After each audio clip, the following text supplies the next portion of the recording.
Onde estiverem 2 ou 3 reunidos em meu nome,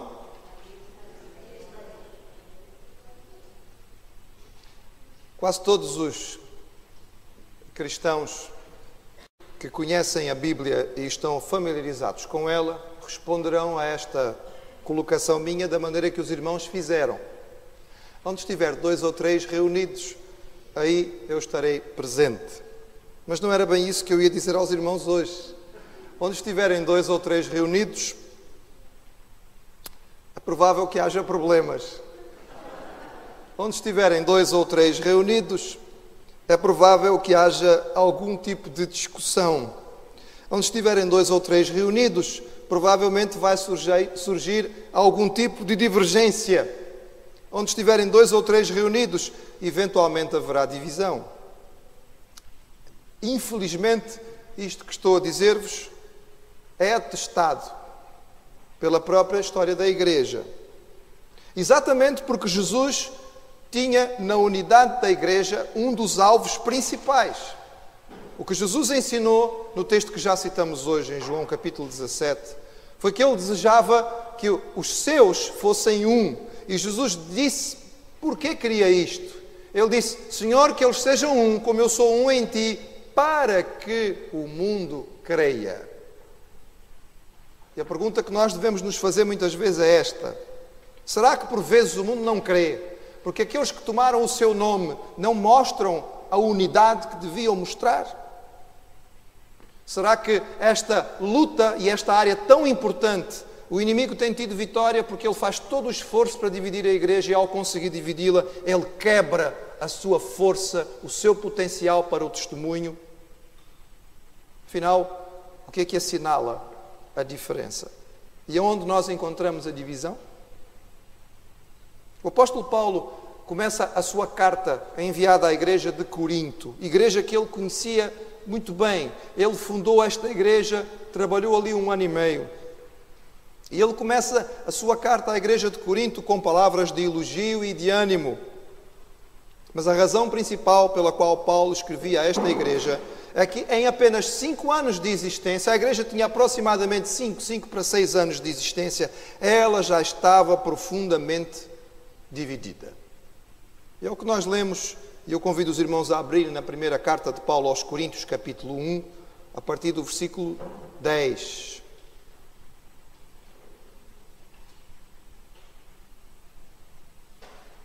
E diz assim, 1 Coríntios 1, de 10 em diante.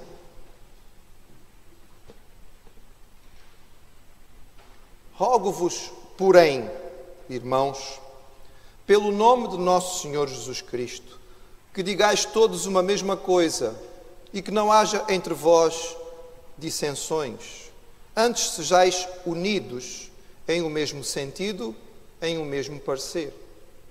Porque a respeito de vós, irmãos meus, me foi comunicado pelos da casa de Cloé que há contendas entre vós. Quero dizer com isto que cada um de vós diz, eu sou de Paulo, eu sou de Apolo, eu sou de Cefas e eu de Cristo. Está Cristo dividido? Foi Paulo crucificado por vós? Foste vós batizados em nome de Paulo? Dou graças a Deus porque a nenhum de vós batizei, senão a Crispo e a Gaio, para que ninguém diga que fostes batizados em meu nome. Batizei também a família de Estéfanas. Além destes, não sei se batizei algum outro. Porque Cristo enviou-me não para batizar, mas para evangelizar, não em sabedoria de palavras, para que a cruz de Cristo se não faça vã. Vamos olhar para este texto, irmãos, e procurar o ensino da palavra do Senhor para nós. Paulo muda o sentido da sua carta depois dos primeiros versículos de saudação e de alegria e de alguma gratidão por aquilo que ele sabia de bom que acontecia em Corinto. Ele diz, porém, ele muda. E mesmo no sentido, no original grego, há aqui uma mudança no sentido de direção. Ele percebe-se, para quem lê a carta, que depois da saudação, agora vamos tratar das coisas que são realmente importantes, porque há coisas importantes a tratar. E é interessante que Paulo vai usar 2 vezes a expressão irmãos, quase que de forma seguida. Ele está está lembrando a esta igreja que eles são irmãos. E ele vai abordar inicialmente a sua primeira preocupação, que era esta que era a raiz de tantas outras, a divisão da igreja. Paulo usa a palavra cisma no original. Esta palavra era uma palavra grega que era usada, por exemplo, para roupa rasgada, para ossos partidos, ou para a divisão dos partidos políticos. Havia fratura na igreja de Corinto. Era uma igreja que corria o risco de ser olhada de fora como alguém que está vendo alguém vestido com roupas em farrapos. Pela leitura da carta, nós sabemos que havia algumas razões para a divisão, ou para as divisões na igreja de Corinto. Havia preferência por líderes diferentes. Havia inveja sobre a questão dos dons espirituais. Havia diferentes condições sociais, desde escravos, aqueles que eram livres, pobres e aqueles que eram ricos. Havia orgulho racial entre judeus e gregos. Havia adeptos da filosofia que se orgulhavam das suas proezas intelectuais diante de outros que eram pessoas mais simples. Havia até uma discussão entre os que eram solteiros e que achavam que isso era superior a ser casado. Havia aqueles que tinham experiências teoricamente especiais do Espírito e por isso se julgavam melhores. Havia várias razões para a divisão e Paulo pede, logo no início da carta, solenemente, em nome de Jesus. Ele usa um apelo poderoso, irmãos. Ele diz, rogo-vos. Paulo algumas vezes nas suas cartas usa esta expressão. É uma expressão muito forte. Seria mesmo suplico. Eu vou de joelhos diante de vós e vos suplico, por favor, pela misericórdia. Não é? E ele usa o nome mais poderoso que ele pode usar para fazer esta súplica, pelo nome de nosso Senhor Jesus Cristo. Não havia nada mais sério para Paulo pedir. Ele sabia o quanto isto era importante e ele precisava que os crentes da igreja de Corinto costurassem as suas diferenças, soldassem as suas fraturas, emendassem as suas dificuldades. A sequência sugerida é importante, irmãos, porque a palavra de Deus, quando nos dá uma sequência, evidentemente que esta sequência tem valor. E ele diz para que haja entre vós, não é? O mesmo sentido e o mesmo parecer. Ou seja, para que vocês possam pensar da mesma maneira e depois então chegar a conclusões idênticas, para que depois a vossa ação seja conjunta. Paulo sabia que as diferenças doutrinárias que existiam na igreja estavam a levar à separação. Corinto ainda não era uma igreja dividida, ou seja, não havia várias igrejinhas, não, ainda havia uma só. Mas este grupo estava a ponto de se partir e esta divisão ia impedir que houvesse um bom testemunho. Como pastor cuidadoso, ele por 2 vezes usa a expressão irmãos. Ele quer lembrar a esta igreja que eles ainda são em Cristo. E ele diz, por favor, tenham a mesma mente. Pensem da mesma maneira. É claro que Paulo não está pedindo para que as pessoas pensassem da mesma maneira no que diz respeito a todas as coisas. Uns gostam de verde, outros gostam de vermelho, outros gostam de azul, outros gostam de amarelo, outros gostam de lilás. Não era isso que Paulo estava a falar. Uns gostam de bacalhau à brasa, outros preferem bacalhau no forno. Não era disso que ele estava a falar. É claro, ele estava a falar àqueles crentes a respeito do seu credo, do conjunto das suas convicções. Ele estava a falar da sua vida moral, dos seus princípios éticos. Ele diz, se vocês não forem capazes de pensar da mesma maneira, se vocês não conseguirem trabalhar a diferença para chegarem a um consenso naquilo que é a vossa doutrina básica, qual é o vosso entendimento básico da vida moral diante de Deus, não é possível haver unidade. Não é unidade nas formas externas, não é uma preocupação em fazermos as coisas exatamente iguais uns aos outros. É a unidade nos aspectos fundamentais do coração, em espírito, em Cristo. Nisto era obrigatório que houvesse união. E como é que Paulo sabia das divisões da igreja de Corinto? Ele sabia pelos da casa de Cloé. Nós não sabemos que a informação não foi dada especificamente por Cloé. A maioria acredita que era uma mulher, mas há quem diga que pudesse ser um homem. Nós não temos a certeza absoluta. Mas não tinha sido exatamente Cloé que trouxe a informação. Era alguém da casa. Poderia ser parente, mas poderiam até ser servos, não é? Eventualmente, as casas grandes tinham muitos empregados, tinham muitos servos e podia ter sido alguém. Há algumas possibilidades. Podia ser que alguém da família de Cloé ou da casa de Cloé que era membro da igreja de Corinto, tivesse vindo até Éfeso, onde Paulo estava, e tivesse contado o que estava a acontecer. Mas também é possível, não é tão provável, que Cloé fosse de Éfeso e alguém da sua família tivesse ido até Corinto e tivesse visto o que estava a acontecer e tivesse contado a Paulo. Seja como for, irmãos, o que nós devemos perceber aqui é que os da casa de Cloé não eram queixinhas. Ninguém gosta de queixinhas. E a igreja não precisa de queixinhas. Mas não era o caso aqui. Havia uma genuína preocupação com o estado da igreja. E neste caso não se trata de um queixinhas, trata-se de alguém que, com amor pela igreja, chama a atenção, alerta para a necessidade, para a dificuldade, que Paulo, que estava neste momento longe, não sabia. E chegando a Paulo disse, olha, lá em Corinto as coisas estão complicadas. A igreja está-se a dividir. Está a haver aqui vários partidos dentro da igreja e isto está a criar uma grande dificuldade. Eram crentes estes que contaram a Paulo o que acontecia, verdadeiramente preocupados com a situação da igreja e sabendo do amor de Paulo por aquela igreja, contaram a ele. E nós lemos então quais eram as divisões que havia naquele momento. No versículo 12, eu sou de Paulo, eu sou de Apolo, eu sou de Cefas, eu sou de Cristo. A maioria dos autores, dos estudiosos da palavra do Senhor, interpreta, irmãos, que nós temos aqui 3 divisões e não 4. A maioria, pela maneira como a carta está escrita e pela forma como Paulo usa o grego original, entende que Paulo está falando sobre 3 grupos principais que haviam na igreja, em que se identificavam um de Paulo, outro de Apolo, outro de Cefas, e Paulo no fim diz, pois vocês aí têm grupos que dizem, eu sou de Apolo, o outro grupo diz, eu sou de Paulo, o outro grupo diz, eu sou de Cefa. E Paulo responde, eu sou de Cristo. Eu sou de Cristo.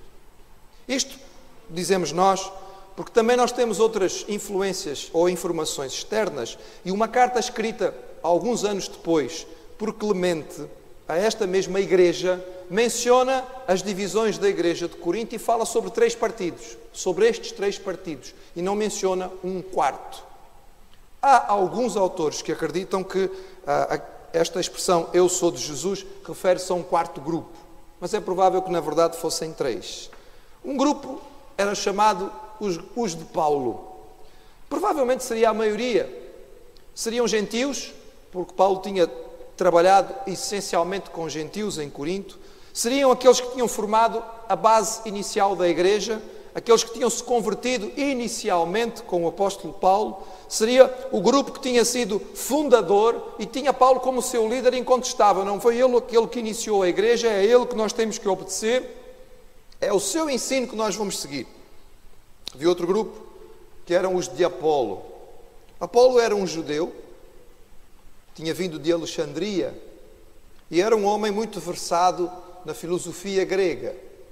E ele deu à igreja, não somente o seu conhecimento e a sua capacidade, mas talvez alguma interpretação ou alguma maneira de trabalhar o texto e o ensino da palavra de Deus de acordo com a filosofia grega. Era um pregador exímio, extremamente bem preparado, um homem muito intelectual, com uma argumentação que agradaria, sobretudo, aos intelectuais que usavam muito a sua parte racional. E haveria dentro da igreja de Corinto quem tivesse se ligado muito a ele. Vamos dizer, era o partido dos intelectuais. Nós gostamos daqui do Apolo, quando ele prega, é outro nível. Está lá em cima, não é? Nós gostamos da mensagem dele. Era o grupo dos intelectuais da igreja. E havia os de Cefas. Cefas é o nome aramaico de Pedro, apóstolo de Jesus, o pescador. Nós temos aqui, provavelmente, um partido judeu, ou judaizante. Eram aqueles que seriam a minoria na igreja de Corinto. Talvez, depois que Paulo sai, também tivessem chegado alguns judaizantes à igreja de Corinto, como chegavam a todo lado. Não tinham tido tanto sucesso como na Galácia. Sabemos que na Galácia praticamente eles tinham tomado conta das igrejas, não era o caso de Corinto, mas tinham feito estrago suficiente para formar uma espécie de um partido. Talvez houvesse um quarto partido, que seriam aqueles que diziam que eram de Cristo, considerando-se mais espirituais com os outros, mas como eu disse aos irmãos, é provável que diante destes 3 partidos o apóstolo Paulo diz, não interessa, estes líderes não são importantes, nós temos que ser, é de Cristo. E então Paulo parte para algo que é tradicional na sua forma de trabalhar. Vamos lembrar, irmãos, o seguinte: estes líderes aqui mencionados não estavam na origem da divisão. Não tinha sido Paulo, Apolo e Cefas ou Pedro que tinham feito a divisão. Estes líderes, estes 3 homens, provavelmente nem sequer sabiam que estes grupos tomavam o seu nome. E se ouvissem os argumentos que eram usados por eles, provavelmente nem concordariam. Mas estas pessoas tinham usurpado, tinham roubado o nome destes líderes para dizer: não, mas nós nos identificamos com fulano, ele é que é o nosso líder. O apóstolo Paulo faz então algo que ele fazia muitas vezes, que é perguntar. Era uma prática habitual dos mestres judaicos, mas também é interessante, irmãos, porque a pergunta faz com que o leitor se envolva de uma maneira diferente. Às vezes usamos a pergunta na pregação para colocar as nossas mentes a pensar, porque isso nos ajuda a chegar juntos à resposta. E a resposta obtida pelo meu raciocínio fica mais facilmente guardada no meu coração. Então Paulo fazia estas perguntas que eram retóricas. E ele pergunta: está Cristo dividido? E 2 questões essenciais ele coloca: a cruz e o batismo. Ele pergunta: foi Paulo crucificado por vós? Vamos lá lembrar uma coisa: vocês são o quê? São cristãos. Foram salvos de que maneira? Fomos salvos pela cruz.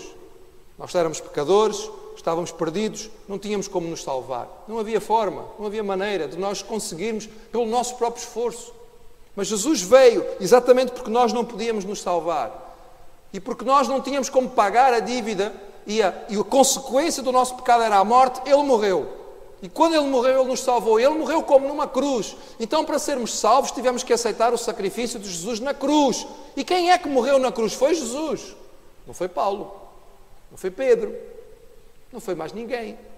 Então Paulo pergunta: pensem um bocadinho, quando vocês dizem eu sou de fulano, eu sou de cicrano, algum deles morreu na cruz por vocês? Não, quem morreu foi Jesus. Então conversa é essa de vocês agora dizerem que são deste e são daquele? Vocês foram batizados em nome de quem?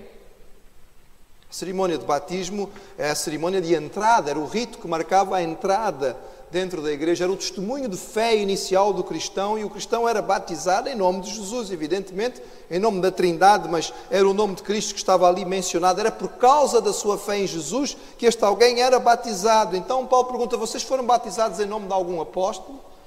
Foram batizados em nome de algum mestre? Não, não foram. Então como é que vocês estão a confundir de tal maneira as coisas? Ele se mostra desta maneira, como apenas um instrumento de Deus. Ele percebe que nada tem valor a não ser Jesus. Nem ele, nem Pedro, nem Apolo tinham qualquer valor quando colocados ao lado do Salvador, que era a razão de ser da igreja. É Jesus que tinha trazido a salvação e era completamente sem sentido e tolo se apegarem a qualquer pregador, evangelista, pastor, profeta, apóstolo, fosse quem fosse. Homem é homem. E no máximo pode ser instrumento da graça, não mais do que isto.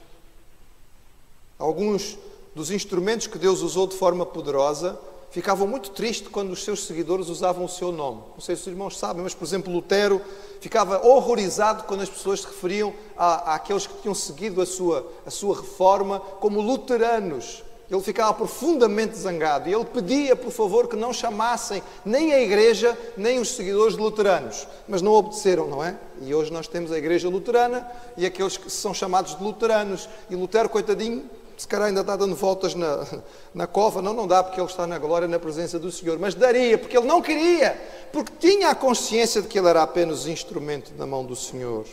Meus irmãos, vamos lembrar isto. Nós vivemos hoje um tempo na Igreja de Jesus, em que vão aparecendo por vezes estrelas no meio evangélico.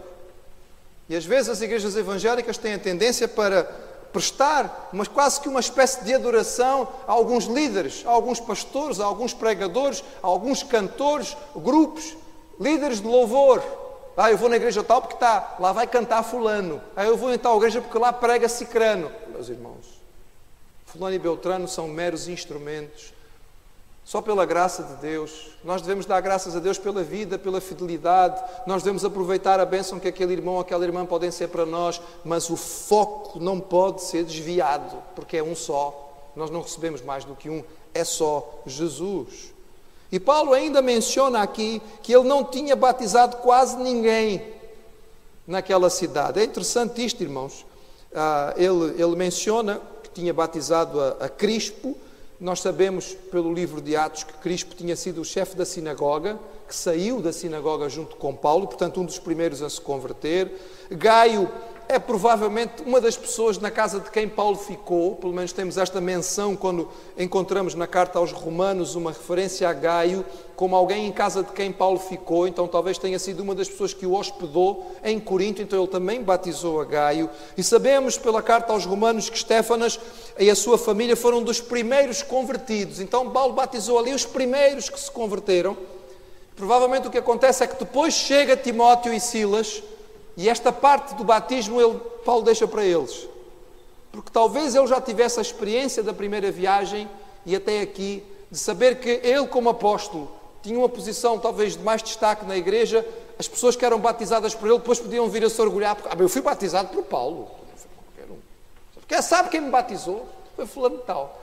Então, para que isso não acontecesse, ele não batizava, deixava que os outros, assim como Jesus no seu ministério também não batizava. Os irmãos lembram-se? Ele mandava os discípulos batizarem, para que ninguém depois não viesse a se orgulhar com isto.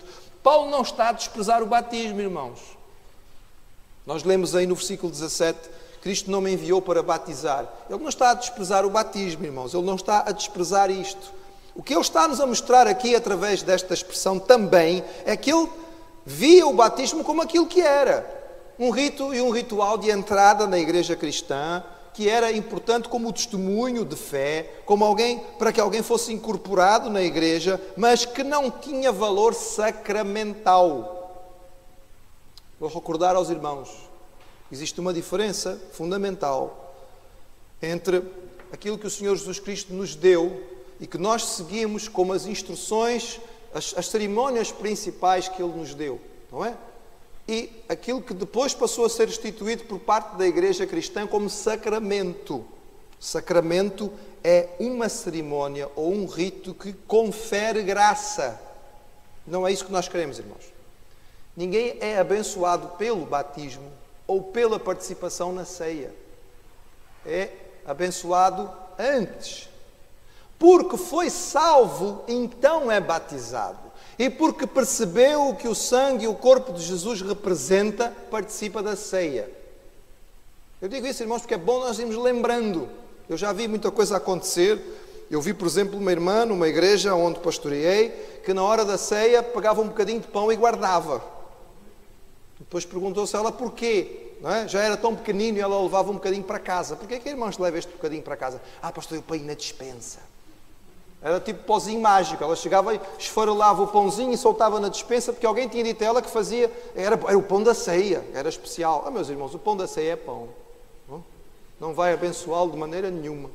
É apenas uma lembrança. Eu não estou diminuindo o valor da ceia, irmãos. Estou colocando no seu devido lugar. É uma cerimónia maravilhosa que Jesus nos deu como memorial, para nós recordarmos o que Ele fez por nós. Mas aquele pão não traz bênção nenhuma, é pão. E aquele cálice não traz bênção nenhuma, é um cálice. Mas ajuda-nos a lembrar, como Jesus disse, aquilo que Ele fez por nós e a bênção que recebemos. Da mesma maneira, o batismo, ele não transforma ninguém. Um pecador que seja batizado e que não tenha encontrado a salvação em Jesus, apenas toma um banho mal tomado. Porque vai ser molhado e nem sequer vamos usar sabonete nem nada, não é, irmãos? É um mergulho rápido e sai depressa.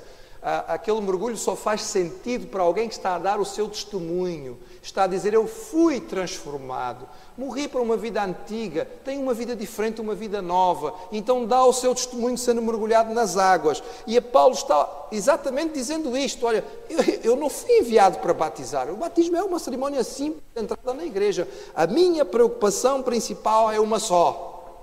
É uma só. Evangelizar. Ou seja, contar a boa nova. A minha preocupação é transmitir o recado de Deus, o plano maravilhoso da salvação, não na sabedoria humana, com a grande capacidade de argumentação, porque o alvo e o foco tem que ser a cruz. A cruz. O missionário fundador da igreja recusava dar a sabedoria, recusava dar a capacidade intelectual, a importância que os coríntios queriam lhe dar. Não era por sabedoria que se chegava à salvação. Não era pela capacidade filosófica que se chegava à salvação. Era pela cruz. Era a cruz. A cruz de Cristo era o foco e era a forma pela qual nós podíamos ser salvos. Logo, o apóstolo Paulo nos ensina neste texto como é possível haver união na igreja. Primeiro, irmãos, a união não é natural. Não é natural. Naturalmente nós temos dificuldade com o próximo. Naturalmente nós vamos divergir, discutir e acabar muitas vezes por odiar. Onde estiverem 2 ou 3 reunidos, o potencial para a confusão é enorme. Nós nunca teremos unidade, por mais compatíveis que sejamos, se nós quisermos depender da nossa própria força. Não é natural. Não é intelectual, irmãos. Não se trata de uma questão de raciocínio apenas. Nós não iremos conseguir chegar a uma boa unidade na igreja através de bons argumentos. Se Deus não agir, o melhor argumento só serve para dar mais raiva. Já lhe aconteceu de ganhar uma discussão com alguém? Provar por esta pessoa, por A mais B, que ela está errada? E quando você pensa, bem, fiz uma coisa maravilhosa, consegui mostrar a esta pessoa que ela estava errada, provei-lhe racionalmente que o seu pensamento não condizia, e aí você olha na cara da pessoa à espera de que ela tenha um sorriso de gratidão. Muito obrigado, você elucidou-me. E você olha para a cara da pessoa e ela está cheia de raiva. Já lhe aconteceu? Está zangada. Ela não queria estar errada. Ela não quer aceitar o seu erro. Não é, irmãos, não é intelectual. Nós não vamos chegar lá através de argumentação. Devemos ter argumentos, devemos. Não devemos aceitar simplesmente falar sem ter a defesa da nossa fé, mas não é por lá que nós vamos chegar. Não é por meio de líderes fortes, irmãos. Algumas pessoas dizem, não, a igreja para ficar unida tem que ter um líder forte. Se temos um líder de pulso, então a igreja vai caminhar. Irmãos, a união provocada por um líder forte é no máximo fraca e passageira. Pode levar um grupo a estar durante algum tempo ali unido, mas vai acabar por falhar, irmãos. Porque se ela depender do homem, o homem sempre acaba por fraquejar. Líderes aparecem e desaparecem, a igreja permanece. Líderes vêm e vão. A bênção de Deus é contínua.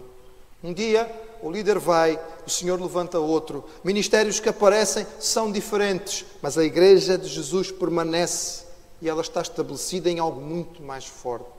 A união da igreja, irmãos, é obra do Espírito Santo.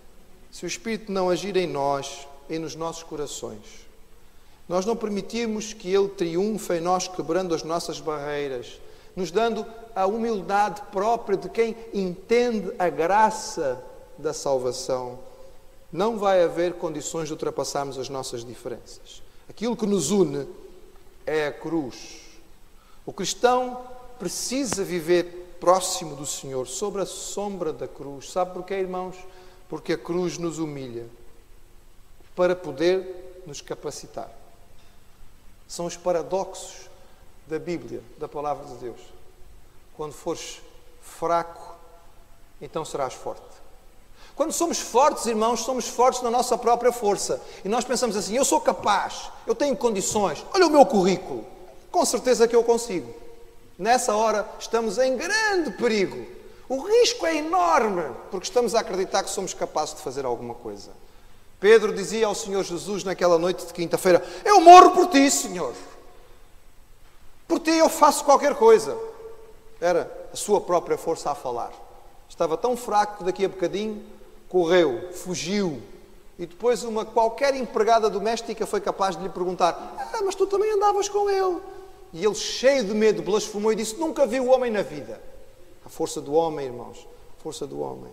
Mas quando somos fracos, nós baixamos a guarda e nós recorremos a um poder que é superior a nós, que nos pode realmente capacitar. Quando estamos sobre a sombra da cruz, nós percebemos que ela nos traz quebrantamento, sensibilidade ao pecado, busca da santidade, fome de Deus. E quando nós estamos focados nisto, irmãos, aqueles que estão unidos nisto, irmãos, têm uma unidade sobrenatural no Senhor, que não pode ser derrotada por nada. Jesus disse, edificarei a minha igreja e as portas do inferno não prevalecerão contra ela. Amém?